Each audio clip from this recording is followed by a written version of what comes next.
प्यारे बच्चों, स्वागत है आपका आज के इस वीडियो में।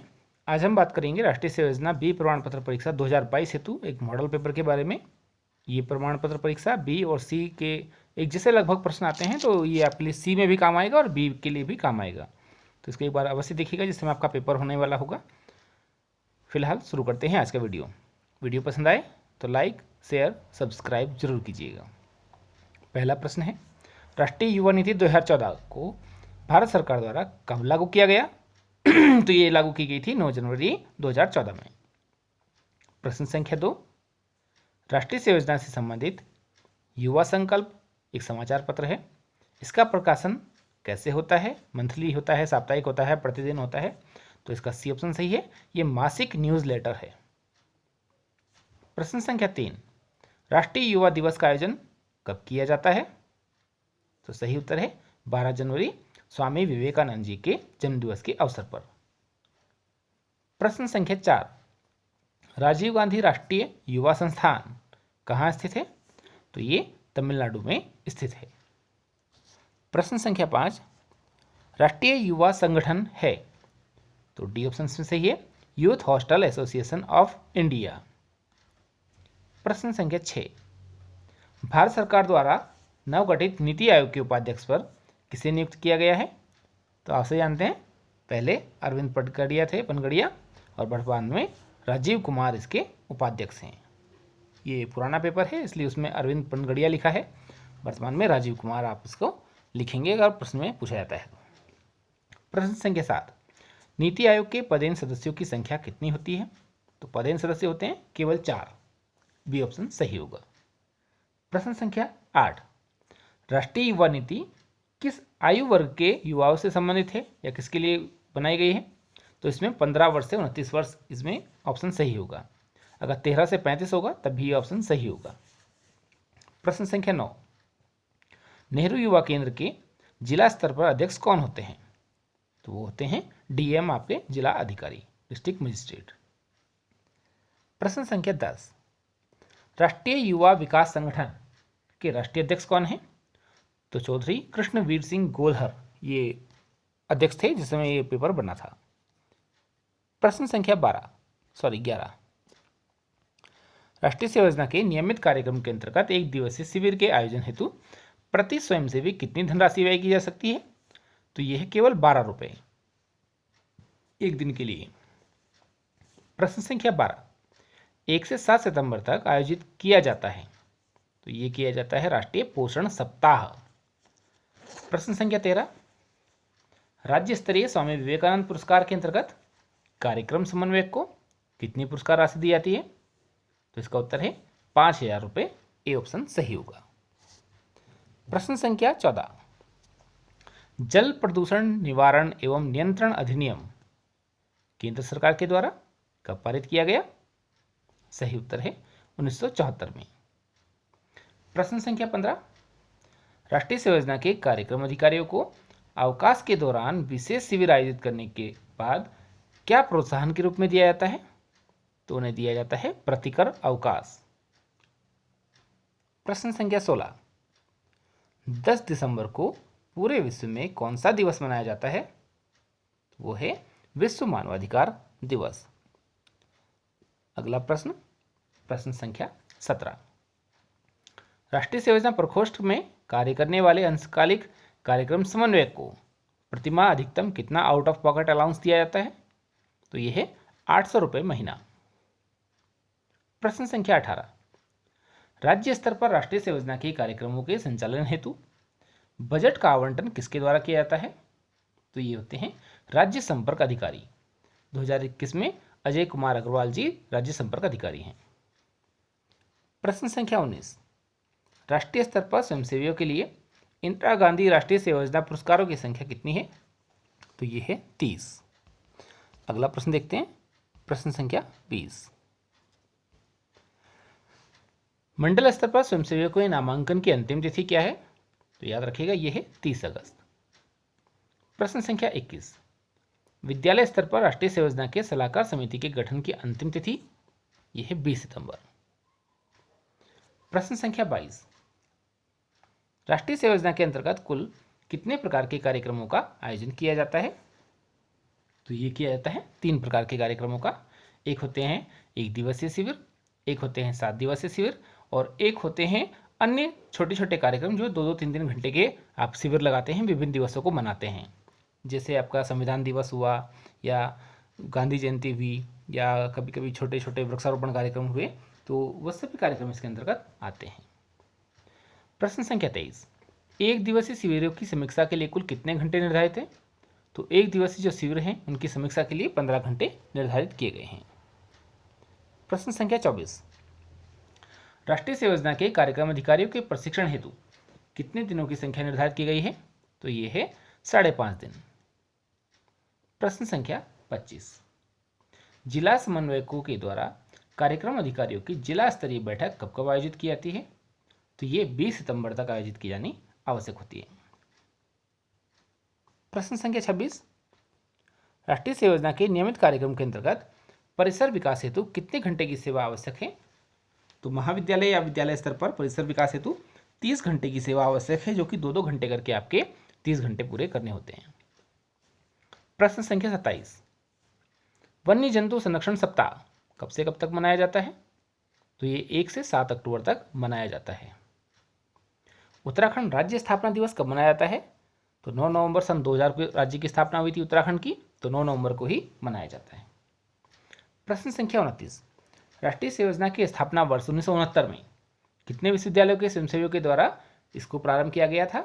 तो इनकी संख्या थी 37 विश्वविद्यालय और 40,000 छात्र इसमें इन्होंने भाग लिया था। प्रश्न संख्या 30, 2013-14 के लिए राष्ट्रीय सेवा योजना का मुख्य विषय क्या था? तो ये था कौशल विकास के लिए युवा। याद रखिएगा, ये विषय फिर से आ गया है।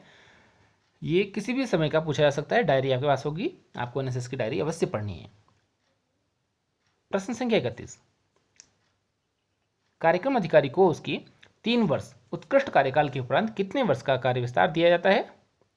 तो वो है 1 वर्ष का। प्रश्न संख्या 32, राष्ट्रीय सेवा योजना के अंतर्गत पंजीकृत स्वयंसेवियों का कार्यकाल कितना वर्ष होता है? तो ये होता है 2 वर्ष। प्रश्न संख्या 33, प्रत्येक स्वयंसेवी के लिए प्रथम वर्ष में न्यूनतम कितने घंटे स्थापना पूर्व अभिविन्यास कार्यक्रम में भाग लेना आवश्यक होता है? तो ये है 20 घंटे की सेवा।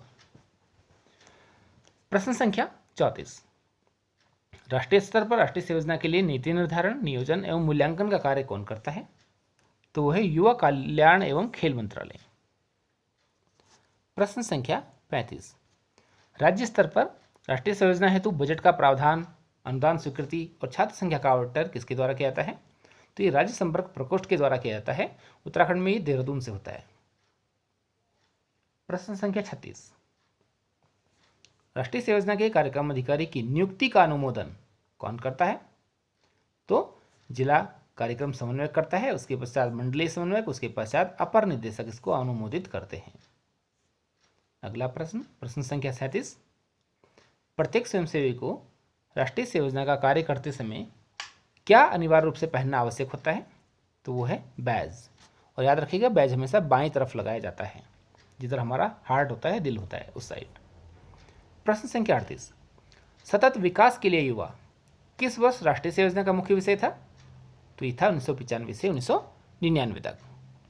अगला प्रश्न देखते हैं, प्रश्न संख्या 39, प्लेट टेक्टोनिक सिद्धांत जो चीज़ है वो किससे संबंधित है? तो ये भूकंप से संबंधित है। आप सभी जानते हैं हमारी जो पृथ्वी है वो 7 महाप्लेटों से बनी है और इसमें लगभग 1400 छोटी छोटी प्लेटें भी हैं।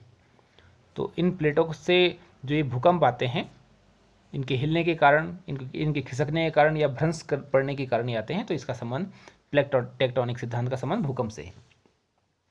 बाढ़ का मुख्य कारण क्या है? आप सभी जानते हैं, नगरीकरण होना, वृक्षों की अंधाधुंध कटाई होना, नदियों के मार्ग में अवरोध पैदा होना, ये सभी बाढ़ के कारण होते हैं। उपरोक्त सभी डी ऑप्शन इसका सही होगा। प्रश्न संख्या 41, स्पर्श गंगा अभियान ये नाम किस राजनेता द्वारा दिया गया था? तो ये दिया गया था लाल कृष्ण आडवाणी के द्वारा, और स्पर्श गंगा अभियान की प्रारंभ इसको किया था डॉक्टर रमेश पोखरियाल निशंक के द्वारा, और इसकी ब्रांड एम्बेसडर थी हेमा मालिनी। याद रखिएगा, यहाँ कंफ्यूज मत होइएगा आप लोग कि स्पर्श गंगा अभियान तो डॉक्टर रमेश पोखरियाल निशंक का है, आप ऐसा सोच सकते हैं, लेकिन ऐसा नहीं है। स्पर्श गंगा अभियान को प्रारंभ किया था डॉक्टर रमेश पोखरियाल निशंक ने ऋषिकेश से। लेकिन स्पर्श गंगा अभियान ये नाम दिया था लाल कृष्ण आडवाणी ने, जो कि भारत के पूर्व उप प्रधानमंत्री भी रहे हैं। आगे बढ़ते हैं, प्रश्न संख्या 42। गंगा को निर्मल बनाने की केंद्र सरकार की मुहिम का नाम क्या है? उस योजना का नाम है नमामि गंगे प्रोग्राम।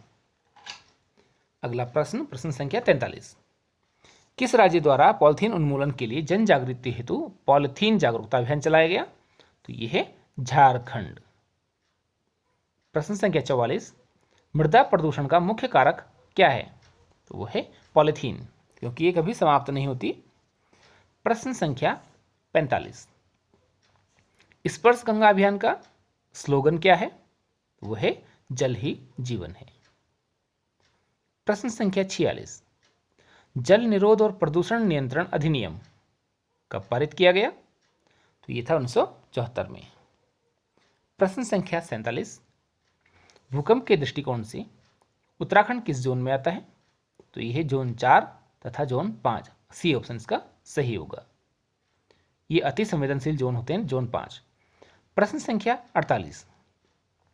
निम्नलिखित में से अजैव निम्नीकरण पदार्थ कौन सा है? तो वह है प्लास्टिक से बनी हुई वस्तुएं। अगला प्रश्न देखते हैं, प्रश्न संख्या 49। HIV का संक्रमण नहीं होता, साथ साथ भोजन करने से ये नहीं होता। सी ऑप्शन सही है, बाकी इसकी जो तीनों ऑप्शन है वो गलत हैं। अगला प्रश्न संख्या 50। राष्ट्रीय सेवा योजना के हरित उत्तराखंड से हरित भारत कार्यक्रम का संबंध किससे है? तो ये है पर्यावरण संवर्धन से। प्रश्न संख्या 51। HIV human immuno deficiency virus किस प्रकार का विषाणु है या वायरस है? तो ये है रिट्रोवायरस। प्रश्न संख्या 52। वन महोत्सव सप्ताह का आयोजन कब से कब तक किया जाता है? तो ये 1 से 7 जुलाई तक किया जाता है। प्रश्न संख्या 53। उत्तराखंड राष्ट्रीय सेवा योजना द्वारा स्वैच्छिक रक्तदान को प्रोत्साहित करने के लिए कौन सा कार्यक्रम संचालित किया जाता है? तो स्वैच्छिक रक्तदान से संबंधित जो कार्यक्रम है उसका नाम है संवेदना। प्रश्न संख्या 54। दान किए हुए रक्त को अलग अलग घटकों या कंपोनेंट्स में तोड़कर कितने लोगों का जीवन बचाया जा सकता है? तो वो है 4 लोगों का। आप सभी जानते हैं ब्लड में प्लाज्मा होता है, प्लेटलेट्स होती है, RBC होती है, WBC होती है। तो इनके माध्यम से 4 अलग अलग तरह से लोगों की जान बचाई जा सकती है। जिसको प्लाज्मा की आवश्यकता है उसको प्लाज्मा दी जा सकती है, जिसको प्लेटलेट्स की आवश्यकता होती है उसको प्लेटलेट्स, जिसको RBC चाहिए उसको RBC और जिसको WBC चाहिए उसको WBC दी जा सकती है। तो एक रक्त 4 लोगों की जान बचा सकता है। प्रश्न संख्या 55। उत्तराखंड में रेड रिबन क्लबों की संख्या कितनी है? तो ये है 240। सी ऑप्शन इसका सही है। प्रश्न संख्या 56। H1N1 इसका सही नाम क्या है या किससे संबंधित है? तो एक वायरस है, यह है स्वाइन फ्लू से संबंधित। प्रश्न संख्या 57। 1 यूनिट में रक्त की मात्रा कितनी होती है? तो जो हम ब्लड डोनेशन करते हैं, अगर 1 यूनिट रक्तदान करते हैं तो उसमें 350 ml हम ब्लड देते हैं, खून का दान करते हैं। और एकमात्र खून ऐसी चीज़ है जिसको मनुष्य बना सकता है, बाकी अन्य चीज़ें हम बाहर से प्राप्त कर सकते हैं, लेकिन खून को अभी तक वैज्ञानिक बनाने में सफलता प्राप्त नहीं कर सके बाहर से। अगला प्रश्न, प्रश्न संख्या 58। ग्रीन हाउस प्रभाव का सबसे मुख्य घटक क्या है? तो वो है कार्बन डाइऑक्साइड गैस। अगला प्रश्न देखते हैं, प्रश्न संख्या 59। लाल रुधिर कणिकाओं का औसत जीवन काल क्या होता है? RBC रेड ब्लड सेल्स जो होते हैं आपके, उनका जीवन काल होता है 120 दिन। प्रश्न संख्या 60। एक स्वस्थ व्यक्ति एक साल में कितनी बार रक्तदान कर सकता है? तो वो हर 3 महीने के अंतराल के हिसाब से 4 बार रक्तदान कर सकता है। प्रश्न संख्या 61। राष्ट्रीय सेवा योजना के स्वयंसेवी का उत्तरदायित्व क्या है? तो इसमें डी ऑप्शन सही है, उपरोक्त सभी उसका उत्तरदायित्व होता है। विद्यालय स्तर की समस्याओं का समाधान करना, ग्राम स्तर की समस्याओं का समाधान करना, पंचायत स्तर की समस्याओं का समाधान करना। प्रश्न संख्या 62। राष्ट्रीय सेवा योजना के C प्रमाण पत्र परीक्षा हेतु कौन अर्ह होता है, योग्य होता है? तो वो हैं जो B प्रमाण पत्र परीक्षा उत्तीर्ण छात्र छात्राएं होंगे। प्रश्न संख्या 63। प्रत्येक स्वयंसेवी के लिए वृक्षारोपण अभियान के अंतर्गत कितने पेड़ों का संरक्षण करना आवश्यक होता है? तो वो है 1 पेड़। प्रश्न संख्या 64। जो कार्यक्रम समन्वयक होते हैं उनके लिए वार्षिक आख्या तैयार करते समय प्रारूप A पर किस चीज़ का अंकन किया जाता है? तो वो होती है छात्र संख्या का आवंटन। प्रश्न संख्या 65, रक्तदान करने से क्या फायदा होता है? तो शरीर की रोग प्रतिरोधक क्षमता उससे बढ़ती है, आपकी याददाश्त बढ़ती है, विचारों में परिवर्तन भी आता है। उपरोक्त सभी इससे फायदे होते हैं। डी ऑप्शन सही होगा। प्रश्न संख्या 66, राष्ट्रीय सेवा योजना दिवस कब मनाया जाता है? तो ये है 24 सितंबर को, क्योंकि 24 सितंबर 1969 में राष्ट्रीय सेवा योजना की स्थापना हुई थी। प्रश्न संख्या 67, राष्ट्रीय सेवा योजना से संबंधित राष्ट्रीय कार्यक्रम है गणतंत्र दिवस परेड, जिसे आप आरडी परेड कहते हैं, आरडीसी, या इसके लिए सिलेक्शन कैंप होते हैं, प्री आरडी कैंप होते हैं, मेगा शिविर, इसके अलावा राष्ट्रीय युवा महोत्सव का आयोजन किया जाता है। इसके सभी ऑप्शन सही होंगे। प्रश्न संख्या 68, किस शैक्षणिक सत्र के लिए राष्ट्रीय सेवा योजना के विशेष शिविर को 10 दिवसीय शिविर के स्थान पर 7 दिवसीय किया गया? तो ये 2008-9 से किया गया। प्रश्न संख्या 69, इंदिरा गांधी राष्ट्रीय सेवा योजना पुरस्कार के लिए सामान्य रूप से एक स्वयंसेवी की आयु कितनी होनी चाहिए? तो वो है 16 से 25 वर्ष के बीच में। प्रश्न संख्या 70, नियमित कार्यक्रम के अंतर्गत 100 छात्र संख्या वाली इकाई में स्वयंसेवकों को कितनी धनराशि निर्धारित की जाती है, मिलती है? तो वो है 6,000 रुपये की धनराशि मिलती है 100 छात्र संख्या में। प्रश्न संख्या 71, राष्ट्रीय सेवा योजना में उत्कृष्ट कार्य करने वाले कार्यक्रम अधिकारियों को क्या क्या प्रोत्साहन मिलता है? तो नंबर 1, एक वर्ष का कार्यकाल विस्तार मिलता है। दूसरा, राज्य सलाहकार समिति का वो सदस्य बनाया जा सकता है। तीसरा, कार्यक्रम अधिकारी की इच्छा के विरुद्ध उसका स्थानांतरण नहीं किया जा सकता।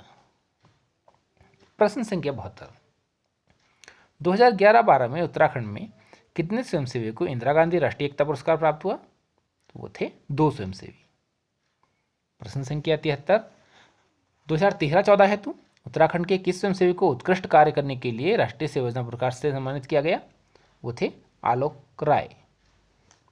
अगला प्रश्न देखते हैं। प्रश्न संख्या 74, राष्ट्रीय सेवा योजना के नियमित कार्यक्रम के अंतर्गत एक दिवसीय शिविरों की संख्या कितनी होती है? वनडे कैंप कितने होते हैं आपके? तो उनकी संख्या है 5। प्रश्न संख्या 75, विद्यालय द्वारा विशेष शिविर का आय व्यय एवं आख्या शासन को कब तक उपलब्ध कराना आवश्यक होता है? तो वह है 28 फरवरी। प्रश्न संख्या 76, कन्या भ्रूण हत्या को रोकने के लिए भारत सरकार द्वारा कौन सा कार्यक्रम संचालित किया जाता है? तो वह है PCPNDT, एक कार्यक्रम है कन्या भ्रूण हत्या को रोकने से संबंधित। प्रश्न संख्या 77, आतंकवाद विरोधी दिवस कब मनाया जाता है? तो ये मनाया जाता है 21 मई को, क्योंकि इस दिन राजीव गांधी जो भारत के प्रधानमंत्री थे उनकी हत्या की गई थी। प्रश्न संख्या 78, पर्वतीय क्षेत्रों में भूस्खलन की दर को कम किया जा सकता है? तो डी ऑप्शन सही होगा, सतही तथा भूमिगत जल की उचित निकासी के द्वारा, तार और पत्थरों की सहायता से भूमि अपरदन को रोककर, ढलानों पर कंक्रीट की दीवार बनाकर। प्रश्न संख्या 79, सामाजिक बुराई है अस्पृश्यता, बी ऑप्शन सही होगा, अस्पृश्यता अर्थात छुआछूत। भारतीय संविधान के अनुच्छेद 17 में इसका उन्मूलन भी किया गया है। प्रश्न संख्या 80, राष्ट्रीय सामाजिक सुरक्षा संस्थान के उद्देश्य क्या नहीं है? वह है दहेज का उन्मूलन करना। प्रश्न संख्या 81, किस वर्ष तक की आयु के अपराधियों को किशोर अपराधी कहा जाता है? तो वह हैं 21 वर्ष तक के जो अपराधी बच्चे होते हैं। प्रश्न संख्या 82, वार्षिक आर्थिक वृद्धि दर 8% प्राप्त करने का लक्ष्य किस पंचवर्षीय योजना में निर्धारित किया गया था? वो थी 10वीं पंचवर्षीय योजना। प्रश्न संख्या 83, वर्तमान में कौन सी पंचवर्षीय योजना चल रही है? तो वो है 12वीं पंचवर्षीय योजना चल रही थी 2017 तक। इस समय कोई योजना नहीं चल रही है 2021 में। नीति आयोग के द्वारा 15 वर्षीय दृष्टिकोण, 7 वर्षीय रणनीति और 3 वर्षीय कार्य योजना चल रही है। प्रश्न संख्या 84, प्रथम पंचवर्षीय योजना का मुख्य उद्देश्य क्या था? तो ये था कृषि विकास करना। प्रथम पंचवर्षीय योजना 1951 से 1956 तक चली और पंचवर्षीय योजनाएं हमारी रूस से ली गई थी, जो कि वर्तमान में समाप्त हो चुकी हैं। प्रश्न संख्या 85, मानव निर्मित आपदा है? तो वो है औद्योगिक दुर्घटनाएं। बाकी आपदाएं जो आपको दिखाई दे रही हैं, भूस्खलन, आकस्मिक बाढ़ या हरिकेन, ये प्राकृतिक आपदाओं के अंतर्गत आती हैं। प्रश्न संख्या 86, उत्तराखंड में राष्ट्रीय सेवा योजना की कुल प्रकोष्ठों की संख्या कितनी है? तो ये है 9। प्रश्न संख्या 87, राष्ट्रीय सेवा योजना के गठन हेतु विश्वविद्यालयों और उच्च शिक्षा संस्थाओं में एनएसएस की स्थापना कब हुई?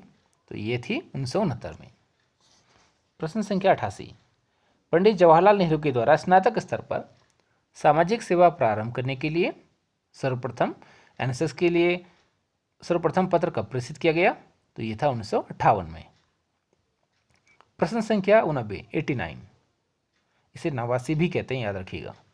किस शिक्षा आयोग ने छात्रों द्वारा स्वेच्छा से राष्ट्र सेवा की सर्वप्रथम संस्तुति की? तो वो था प्रथम शिक्षा आयोग। प्रश्न संख्या 90, राष्ट्रीय सेवा योजना को जारी रखने के लिए भारत सरकार द्वारा पुनरीक्षण कब किया गया? तो ये 1984 में किया गया और 1987 में ये स्थायी योजना घोषित किया गया। 84 में पुनरीक्षण, 87 में स्थायी योजना।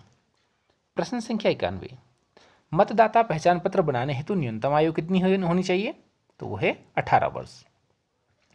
प्रश्न संख्या 92, वर्तमान में भारत के मुख्य चुनाव आयुक्त कौन है? तो इस समय सुशील चंद्रा है 2021 में, ये उस समय का पेपर है, तो उस समय एच एस ब्रह्मा थे। 2021 में पूछा जाएगा, तो सुशील चंद्रा भारत के मुख्य चुनाव आयुक्त हैं। प्रश्न संख्या 93, उत्तराखंड में राज्यसभा सदस्यों की संख्या कितनी है? तो इनकी संख्या है 3, लोकसभा में 5 और विधानसभा में 70 सीटें हैं, याद रखिएगा। प्रश्न संख्या 94, इंडिया चाइना यूथ डेलीगेशन में अब तक उत्तराखंड के कितने प्रतिभागियों ने भाग लिया? तो इनकी संख्या है 5। प्रश्न संख्या 95, युवा सर्वे उत्तराखंड के अनुसार सर्वाधिक युवाओं की संख्या उत्तराखंड के किस जनपद में है? तो वह है उधम सिंह नगर में, याद रखिएगा। उधम सिंह कौन थे? शहीद उधम सिंह वो व्यक्ति थे जिन्होंने जनरल डायर की हत्या की थी, और जनरल डायर ने अप्रैल 1919 में जलियांवाला बाग हत्याकांड को अंजाम दिया था। प्रश्न संख्या 96, राष्ट्रीय सेवा योजना को योजना आयोग द्वारा सर्वप्रथम किस पंचवर्षीय योजना में शामिल किया गया? तो वो थी चतुर्थ पंचवर्षीय योजना। प्रश्न संख्या 97, भारत सरकार के निर्वाचन आयोग द्वारा 10 अप्रैल 2012 को मतदाता जागरूकता के संबंध में कार्यक्रम चलाया गया था। इसमें किसे पुरस्कृत किया गया? वो थी राष्ट्रीय सेवा योजना को पुरस्कृत किया गया। प्रश्न संख्या 98, राष्ट्रीय मतदाता दिवस कब मनाया जाता है? तो ये 25 जनवरी को मनाया जाता है। प्रश्न संख्या 99, राष्ट्रीय सेवा योजना को केंद्र के लिए स्थायी योजना कब घोषित किया गया? तो ये किया गया 30 मार्च 1987 को। और आज का अंतिम प्रश्न, छात्रों का पहला कर्तव्य यह होना चाहिए कि वो यह ना समझे कि अपने अध्ययन काल में उनको केवल बौद्धिक विकास का समय है, बल्कि ये भी समझे कि उनके भावी जीवन के लिए ये बहुत उचित समय है। ये कथन किस महापुरुष का है? तो ये है महात्मा गांधी का। प्यारे बच्चों, 2022 में जो राष्ट्रीय सेवा योजना बी और सी प्रमाण पत्र परीक्षा होनी है, उसको देने से पहले एक बार ये 4 वीडियो आपके लिए डाले गए हैं, इनको अवश्य बार बार सुनिएगा। उससे आपको परीक्षा में सफलता प्राप्त करने में आसानी होगी। अगर वीडियो पसंद आए तो इसी प्रकार से निःशुल्क अध्ययन के लिए लाइक, शेयर, सब्सक्राइब करते रहिए। उज्जवल भविष्य की शुभकामनाओं के साथ आज के लिए इतना ही। धन्यवाद।